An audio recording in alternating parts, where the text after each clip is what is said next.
All right. Okay. All right, so for those who don't know me, my name is Elisa Zolfefa. I am an occupational therapist at John George Psychiatric Hospital for Alameda Health System, formerly known as Alameda County Medical Center. So we're pretty much the equivalent to here, and I actually had my start here. It's kind of where I fell in love with mental health, and thanks to Lisa and Joyce and Annette, you know, I found where my home was. And so I wanted to come here today to talk a little about the Allen Cognitive Levels and how it influences patient care, and how, if you so choose, to kind of incorporate it into your kind of interventions that you use. So go ahead to the next one. So just some brief objectives. I want to be able to have increased knowledge of the cognitive disabilities model and its use in an acute psychiatric setting, increased knowledge of Allen Cognitive Levels and influence on patient care, as well as increasing the familiarity with our lacing tool, which is exactly what we have here. And I brought a couple in case anybody wants to try. I know you've done it many times before, right? Yeah. So yeah, I know. All right, next. Thank you.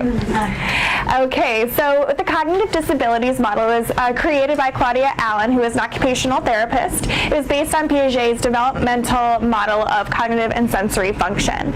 So what we're doing here is we're conceptualizing intervention strategies to account for people who, as a result of brain pathology, are not able to carry out their own life activities.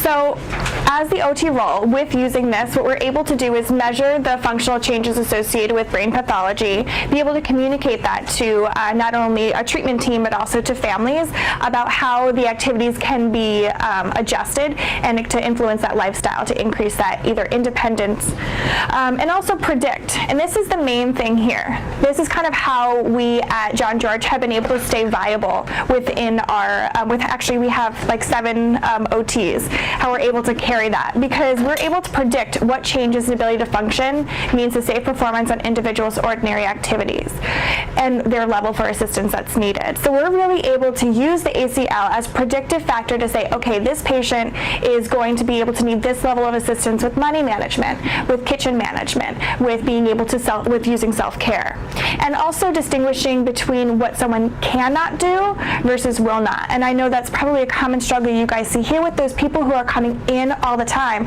Why can't they follow up with their outpatient resources? Well, it's because they don't have the awareness. They don't have those skills cognitively in order to take care of those tasks. Next.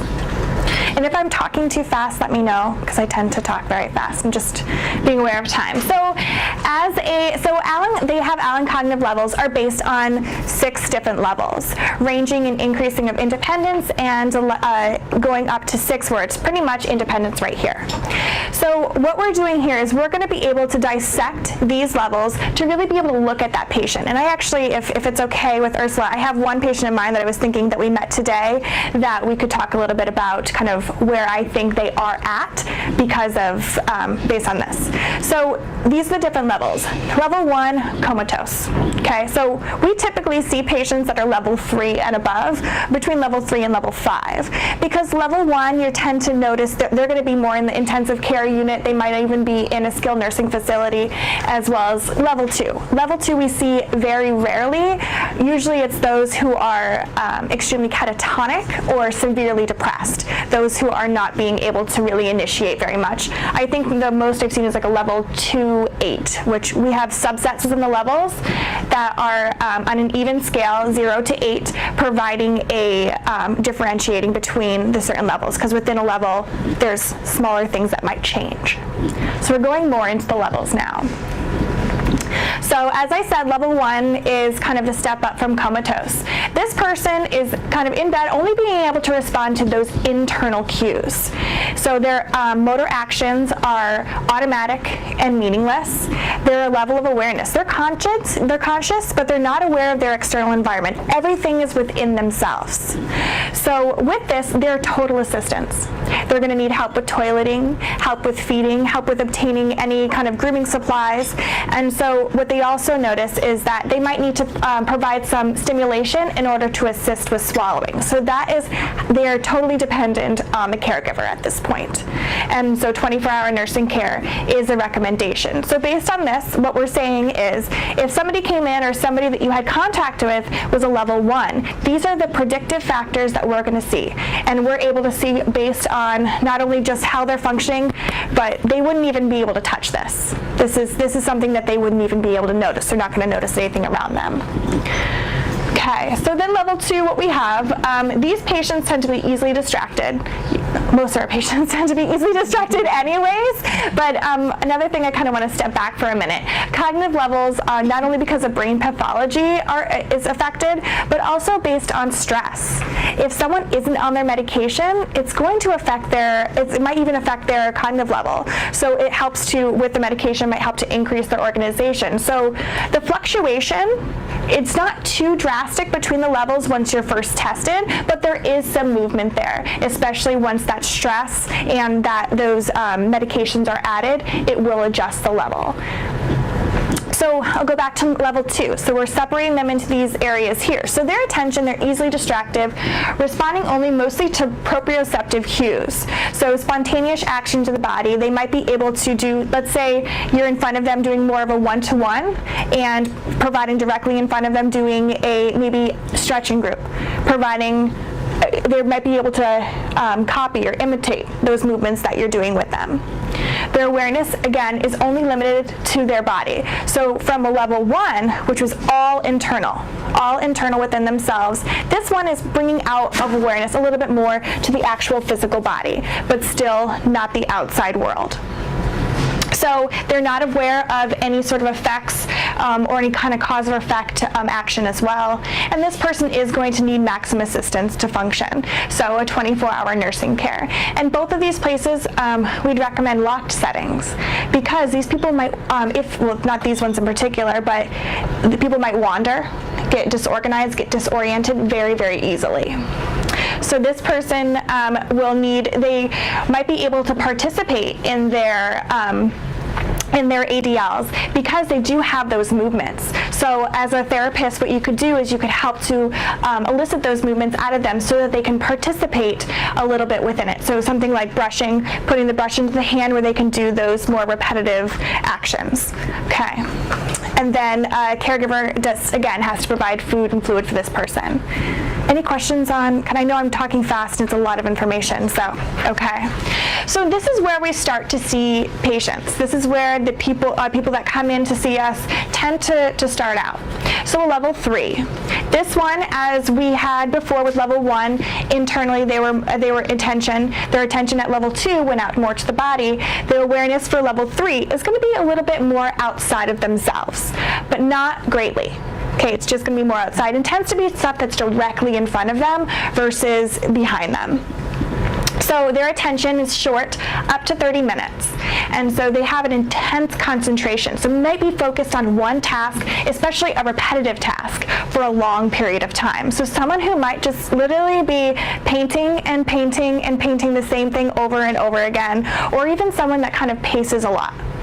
Pacing is also something that's indicative of this level. So they respond to tactile cues.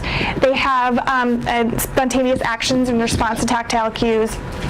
They can imitate demonstrated actions. So if you're doing something like drawing a circle, they'd be able to follow along that. Or something like sorting tiles. That's something that level 3s tend to really enjoy. Sorting beads when we do like a beading or a craft group. If they can't physically get to themselves to cognitively to string the beads onto the string, sorting is a really, really great thing at this level.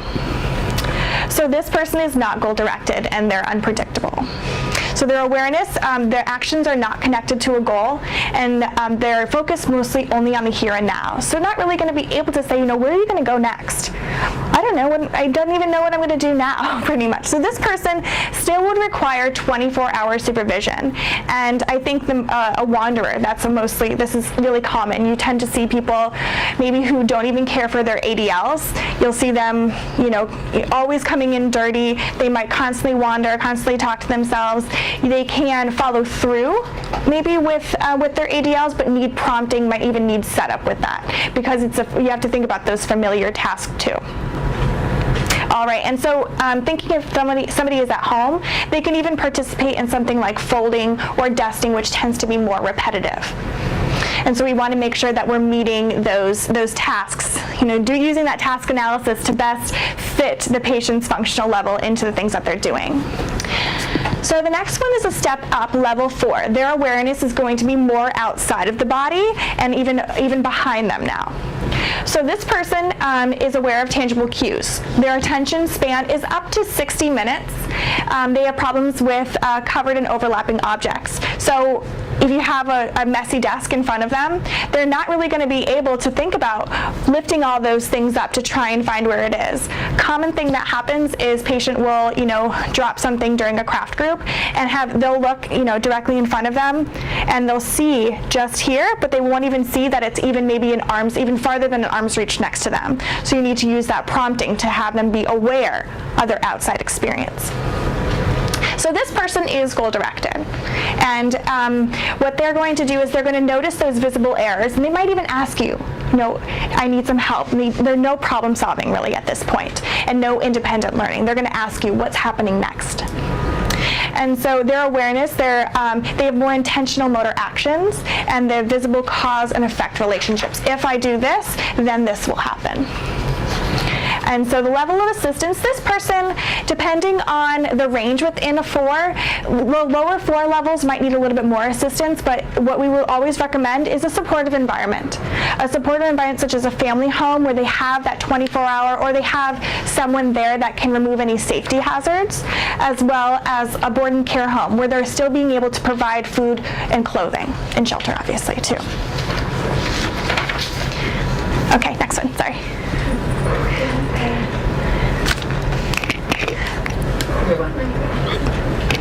And so level 5 and level 6.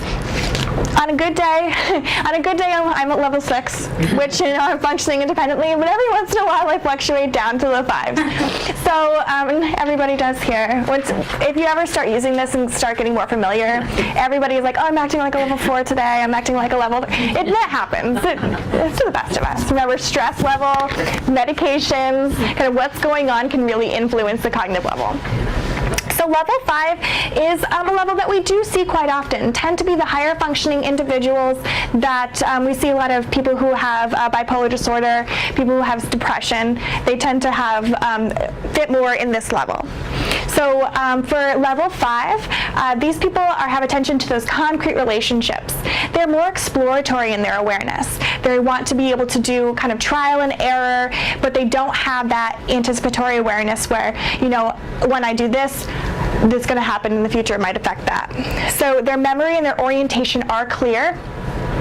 They have a limited ability to follow written directions and diagrams. So if we think about our impact, what we're going to be doing with our patients, these people, so you don't become really aware, being able to be functional in reading until you get to the 4 level. So if you're giving somebody a handout, that's a level 3. That is, is a wanderer, that is, not caring for their ADLs, that isn't goal-directed, that's not going to be functional. It's not going to be helpful for that person. So that's how this can even be impactful in your treatment. Once you're aware of what their level is, then you can use that to better them. Okay, use that to adjust your treatment so that it is going to fit their needs. So somebody else, somebody in like a lower 3, they might just need kind of prompting and practice, but they're not expected to learn a new activity. Okay, sorry, go back to level 5. So this person, their ADLs are independent, and they have impairments in things like cooking in the kitchen. So because they don't have that awareness or that anticipatory awareness, they might have problems with burning, they might even have problems with timing and substituting. And even though this person might be able to be employed, their attention span is greater than a level 4, which is that 60 minutes. They might have difficulty with jobs in planning, organizing, and deductive reasoning. So what we would recommend is more of an independent living situation with checks for safety, as well as a home environment and work environment that allows for a wide margin of error in case anything happens, because that safety awareness isn't always there. And level 6 is, functioning quote normally, where you have defined by desires and priorities what I want to do. This is what I'm thinking in the future I want to accomplish. Follows spoken and written instructions, visual images. Their actions are spontaneous, and they might even stop to actually think about something. That's where the cue is. Versus the lower levels, especially 3 and 4, are going to be a lot more impulsive in their decision making. Less so as you get up towards 5, because they're actually thinking a little bit more kind of what's going to be happening in the future. And so this person, no supervision is required when it comes to the aftercare. All right, and this person has clear judgment. So Elise, all right, go for it. You said earlier that you see most patients at what Between 3, I would say 3, so if I'm going specific, 3, 4 to probably in the mid 5s. Okay. So, but usually 3s and 4s are our most common area where we see patients. So those are the patients that are going to need assistance with providing food, clothing, and shelter, making sure they have, assistance with medication and money management. Mm-hmm. When we're doing our assessment after we complete the ACL, we're writing it up. We're still doing an interview at the same time to really understand the patient. But what we're going to be doing is we're going to bring that information back to our treatment team, saying this person is in a level 3. They really need to have a locked setting. Otherwise, we're going to set them up for failure. They're going to go out. They could wander. If they end up homeless, that person is not going to be able to figure out how am I going to get food? Where am I going to shower? So that's where this information can be really useful, because it allows for more collaboration within the disciplines. Mm-hmm. And this is really how we've been able to stay viable at John George. Mm-hmm. I'm curious, do you see certain diagnoses do you I know there is some evidence on kind of the characteristics of certain levels being, right. But I do notice that we tend to, for those with schizophrenia of all the types, and also sometimes schizoaffective disorder, that tends to be a little bit higher, but we know schizophrenia tends to be on the lower side, mm-hmm. more in the 3s and the very low 4s. Schizoaffective disorder tends to be same around there too, and then bipolar disorder and depression, they tend to be more in the 4s and the 5s. Mm-hmm. That is just what I've noticed. I don't have any empirical data based on that. But it is something to know. It is something to really know, because you look at the disorganization of someone who has schizophrenia. It's chronic. Right. You see all these things that are happening. And so, I did want to bring up, what was I thinking of? Sure. Oh, Gerald. Thank you so much. Gerald was a gentleman that we saw downstairs. He was somebody that was wandering around. He had been incontinent, had no awareness that he had been incontinent. He's wandering around. He's opening up doors. He has no idea where he's going. He couldn't even communicate that to you. And we do know he does have dementia. But if I'm looking at it from a cognitive impairment perspective, he's in a level 3. He around there. I would probably say he's probably a 3-6. A 3-6. What's indicative of that is that this person is going to wander, is going to, have no awareness of that. It's going to need prompts to care for their ADLs. I just lost my train of thought. Oh my goodness. Oh, but Gerald, he was trying to communicate things that weren't making any sense until you provide those promptings, until you ask a very concrete question. Then he's going to be able to answer, and then he's going to be able to follow a simple single-step instruction.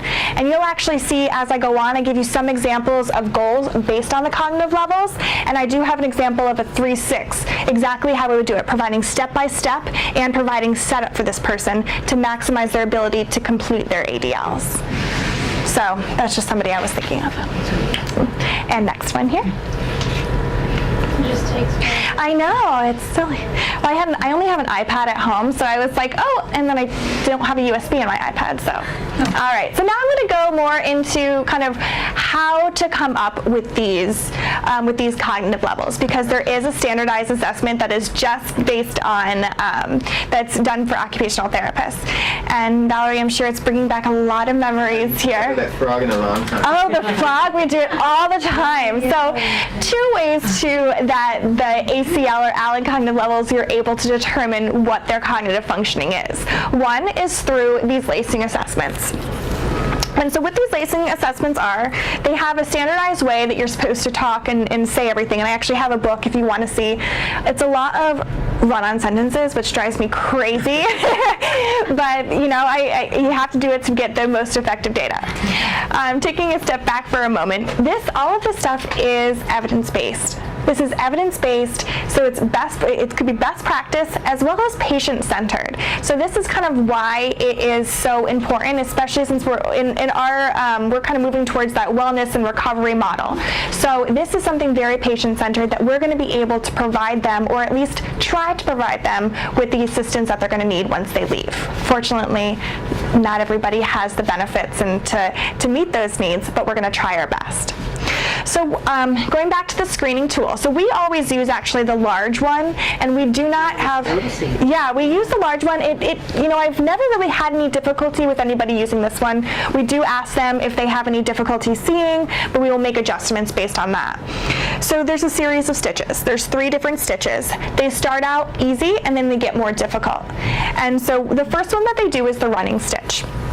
And with the running stitch, you explain to the patient that this is helping me to see how you're concentrating, following directions, and see kind of how much assistance you might need. And so I'm going to show them exactly how to do it, going through the next hole and then through the next hole here. And based on what they do, I'm going to be able to kind of start to see where the cognitive level is. If someone isn't even touching it, might look at it but won't touch it, they might be more in a 3. Or if somebody tends to do will do this a lot, that is showing me that they're also in a 3. But then I have to ask them, do you notice that? Is there anything different between what you did and what I did? And if they're noticing that error, being able to recognize error is a higher cognitive function, so that's going to set up. So you might have them try it again. And so the running stitch is the first one. And then once they complete the running stitch, this one is different from mine. So then they do the running stitch. This is the whip stitch. The whip stitch is different. It has 2 sides, and it has one dull side, and the other one's a dark, shiny side. So what you're going to do is you're going to ask the patient to, look at the 2 differences, see if they can see that. Take the end of the string, come around to the next hole, and pull tight. With this one here, you want to make sure that they're only going to be doing 3 stitches. So being able to think, are they listening to that instruction that I'm providing with them? And then after, you make 2 mistakes for the person. One is that you flip it over, and another one is that you put it right through here. See if they're going to notice even the front and the back of it. So someone with a lower cognitive functioning is only going to look right here, is only going to look right in the front, and might need prompting to even recognize that there was something wrong in the back. So you tell them you've made a mistake? I made a mistake, yep. I ask them if they can correct it. And if they can or if they can't, we go based on that. We also try and ask them not to take the stitch out. See if they can problem solve how to fix the stitch without actually taking the whole thing out, because I actually didn't have to take anything out in order to put that error in there. Mm-hmm. And so based on what they do, they have an explanation on where the score would be if you needed to stop there. And the next is called the single cordovan, or cordovan, or whichever way you want to say it. This one is a lot more difficult. This one actually took me a couple times in order for me to be able to get it, so I'm definitely in the 5s. But with this, you provide an opportunity for the patients to do some more trial and error or self-directed learning. So you're saying, you can either try this for yourself or I could do it. Which do you prefer? And so sometimes the higher functioning patients will try. And even people who you look at them, you say, oh, they'll be able to do it. Sometimes people can't. And frustration tolerance is a huge piece in here. I know that they say don't, provide no comments, but sometimes with our patients, especially if they have, they can have lower frustration tolerance, sometimes you have to say, good job after. And that's something that I do at clinical judgment because I want to develop that therapeutic rapport with that person. So that's something that I do, and I know it's probably not okay, but don't tell anybody. All right. So I know, I'm videotape now. So with this one right here, what we have is you can either have them try it themselves. If they don't, then you can show them. You want to show them through the whole stitch, and then you're going to have them try even how to tighten the stitch. If they're making an error, you can show them one more time, and seeing if they're going to able to replicate those errors that you had, those solutions that you had just made. So based on that, we have our handy dandy notebook that says exactly what a person, so this is kind of what it looks like for the running stitch task, what you should be saying.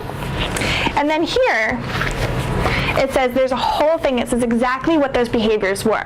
So if somebody had been doing the whip stitch and completed 3 consecutive whip stitches in consecutive holes, so without any skipping holes, when asked to fix their mistake, they found all visible twisted lace errors.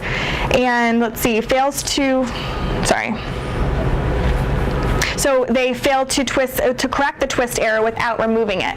So they had to take the whole thing out in order to actually fix it. So that is exactly what somebody would do, and it's really kind of plain as day when you see it, that person is a 4-2. So based on that, I'm able to say, okay, this person is going to need more support. Their level of assistance is going to be needing probably a board and care home, probably a case manager, somebody that can help them to use even a payee, someone that will help with money management, help them to be able to provide that food for them. So we're able to see it based on that, and that's where we go and we talk to the staff. So, and then the next side of this is the Allen Diagnostic Module. And using the same concepts of the cognitive levels, but they are specific crafts that are able to see, where a person is at, using crafts versus the lacing assessment. So right here we have the placemat. This is a really popular one. A patient is provided all the supplies directly in front of them, and they're asked to follow the sample as closely as possible.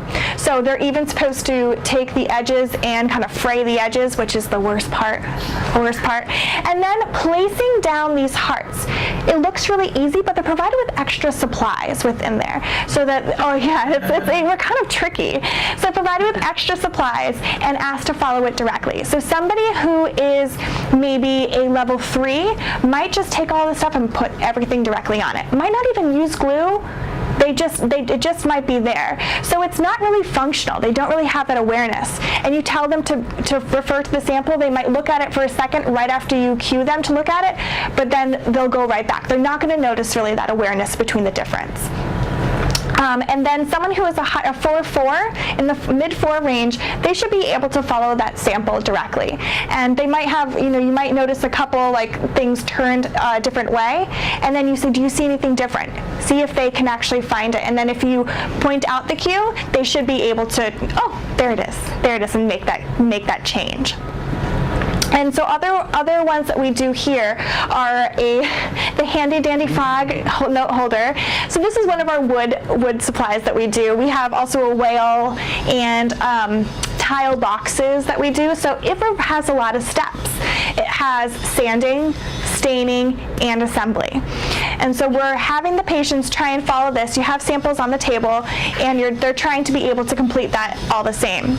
Someone who is, you might notice that the feet might be turned a different way, or that they're not assembling it the same exact way. We're looking at the whole task from start to finish to see what their level is. And another one is one of my favorite ones are the ribbon cards, weaving in and out. So this is where they incorporate that over and under, that overlapping. So people who are a level 3, this is really not the best project for them. But we're able to see, are they a 3, are they a 4, are they a 5, based on these things here. Because sometimes people get paranoid of the ACL, or if they've done it before and they get fed up and don't want to do it again, we encourage them into a craft group where we're able to use that assessment to really see where they're functioning. What if the patient is an amputee or doesn't have lost a pincher movement and grasp? What of these tasks, I guess maybe the placemat possibly. Yeah, so what we could do, you could definitely do. Someone who was, had one arm, that placemat would work. And they have tons of different types of crafts. We order from SNS, I think, and so sometimes they can be expensive, but we tend to only use the ADM for craft groups that we know we specifically need a cognitive level based on. So something like the placemat. What else do we have? What else is there? Even placing the tiles onto the tile trivets or the boxes could be used.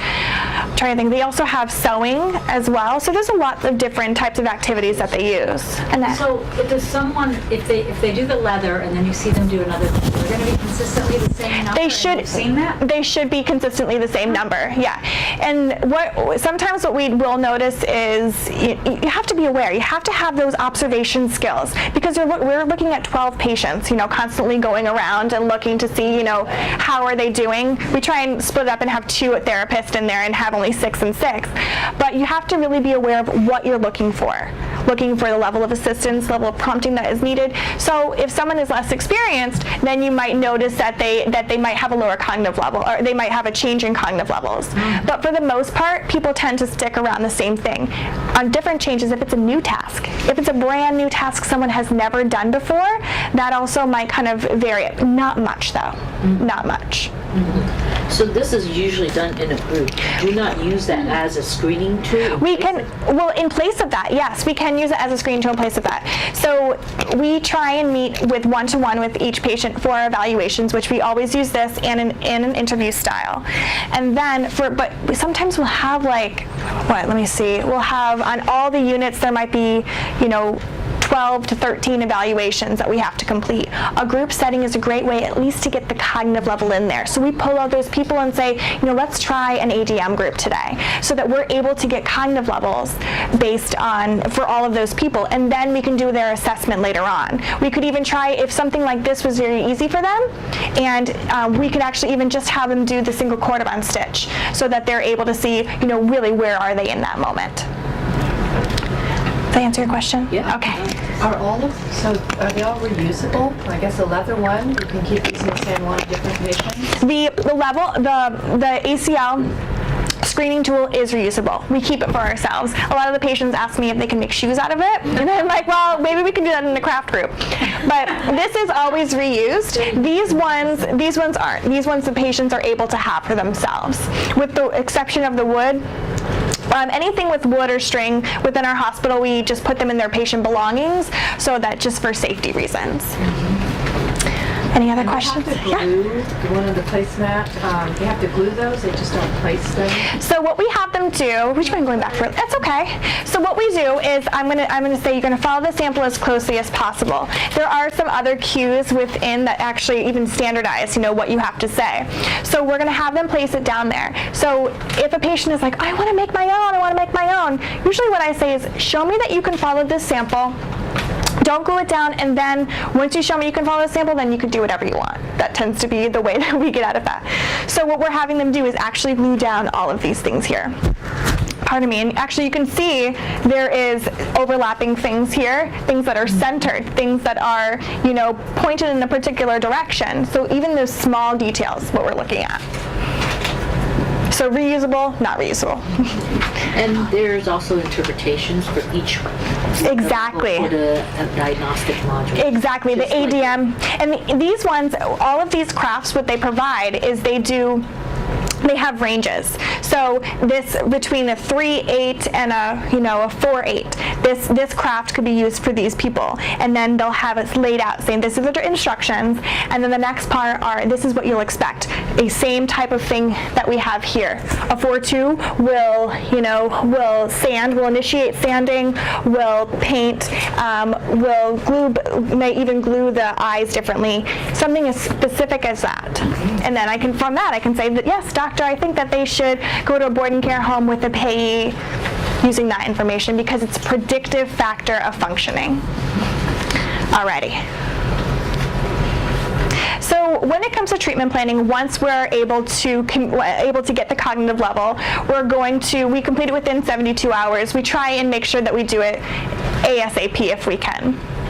So the cognitive level communicated to the treatment team to determine best interventions and discharge plan for the functional level. And the OT goals are written to address not only the functional level, but the diagnosis and the treatment team personalized goal.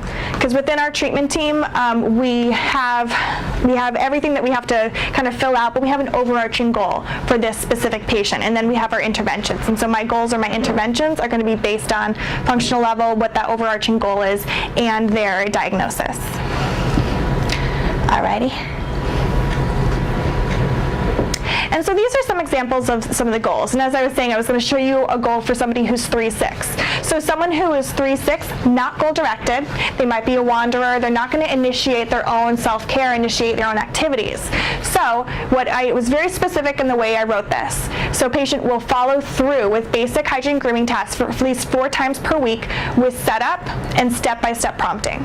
So that is very specific to his cognitive level. This person might have had a difficulty with their ADLs, came in, having trouble with that. So what we're trying to do is trying to be able to improve their performance or actually meet their functional level with the performance of their ADLs. So set up, because he's not going to be able to find the supplies that he needs for that specific task. And then step-by-step prompting, because he's going to be able to imitate those actions that you tell him. Okay, buddy, you gotta wash your arm.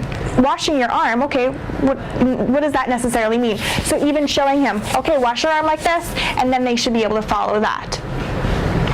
And so the next one we have is a female with bipolar 1 disorder, and she's manic. So cognitive level 4.4. So I wrote, initiate the use of gross motor activities at least 2 times per day for 10 minutes and as needed for appropriate release of excess energy.